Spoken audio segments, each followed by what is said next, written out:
Coming up, a must-read digest on your CAP membership in 2025. Get the highlights. And holiday book recommendations for the picky pathologist on your gift list. Welcome to the Path News Network Daily Edition from the College of American Pathologists. I'm Elizabeth McMahon. It's Wednesday, December 10th, and here are the headlines. Your mailbox may be filling up with holiday greeting cards, but one special delivery you won't want to miss: the premiere issue of the CAP Member Digest. This 7-page print edition is a handy guide to the tools and benefits that come with your membership.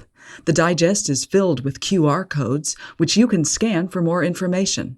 Review the highlights of this year and get a jump start on planning for 2026 events.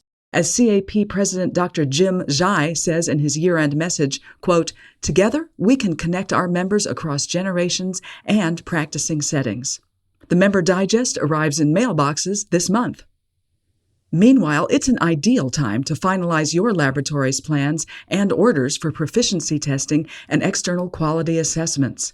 The CAP has 21 new PT and EQA offerings. If you need a quick overview, a new Q&A in the Medical Laboratory Observer with CAP Scientific Affairs Council Chair Dr. Joel Monker will help. For example, he notes the CAP's program for dengue virus serology is the first offered by a U.S. provider.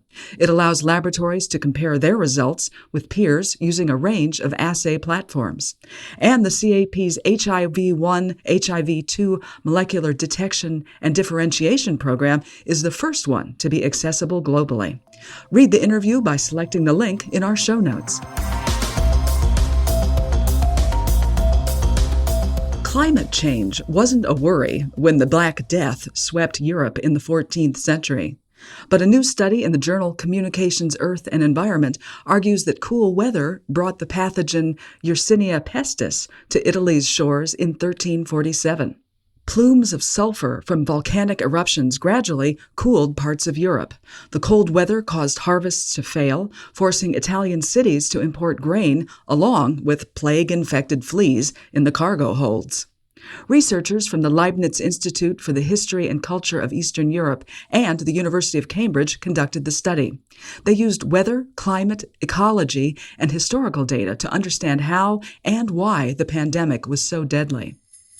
And finally, 'tis the season for gift giving, and the CAP has you covered. Need the perfect book for the pathologist or pathology lover on your list? Look no further than the CAP e-store, where there are must-reads for every taste. I spoke with CAP Publications Committee Chair, Dr. Dorothy Adcock, about her top recommendations this holiday season. Okay, Dr. Adcock, let's start with picture books. What's the perfect choice for someone who's really into imagery? Our newest publication that has a lot of fabulous photos is the second edition of the Color Atlas of Body Fluids. And this is by Dr. Eric Glassy. It's a fantastic book.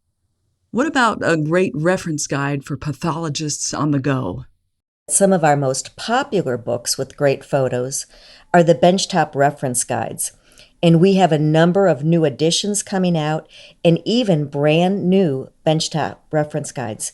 For instance, we have one on semen analysis, another on ANA staining patterns, and then susceptibility testing. And these will be out in the next year or so. I hear you have a book hitting the shelves soon. Can you tell me about Essentials in Clinical Chemistry, a concise overview of common analytes? This first book provides information covering the 20 most commonly ordered clinical chemistry tests. It provides information about what causes analyte concentration elevation or decrease in concentration, various interferences, how to interpret the results of the test, and all of this information, as I mentioned, is succinct and bulleted. We hope that if this book provides useful information, that we'll have others follow it on various topics like endocrinological tests in clinical chemistry or metabolic diseases. So more to come on that. And then also, I have been involved in a phlebotomy text for decades. We will soon release the 16th edition. And our book is titled, So You're Going to Collect a Blood Specimen. Kind of a funny name for a title, but it's what the title has been for all these years. And it's a very practical instruction manual that is widely used in clinical settings. Okay, finally, browsing outside the CAP, do you have a good fiction or nonfiction pathology-related book you recommend? I read the most interesting book last summer called 18 Tiny Deaths, The Untold Story of Francis Glessner Lee and the Invention of Modern Forensics. This book was authored by Bruce Goldfarb and published in 2020. It's about Frances Lee, who created something she called Nutshell Studies of Unexplained Death. And these were miniature dioramas of crime scenes. Actually, they were exquisitely detailed dioramas, and she used these to train both police and medical examiners in forensic observation.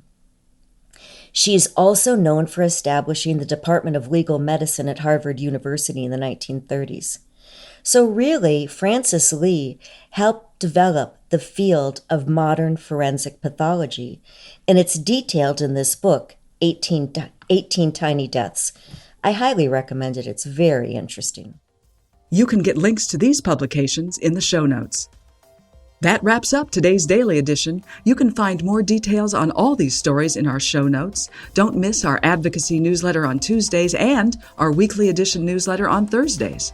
We'll be back tomorrow at 5 a.m. Eastern. You can subscribe to this show on Apple, Spotify, or your favorite podcast app. I'm Elizabeth McMahon. Have a great day.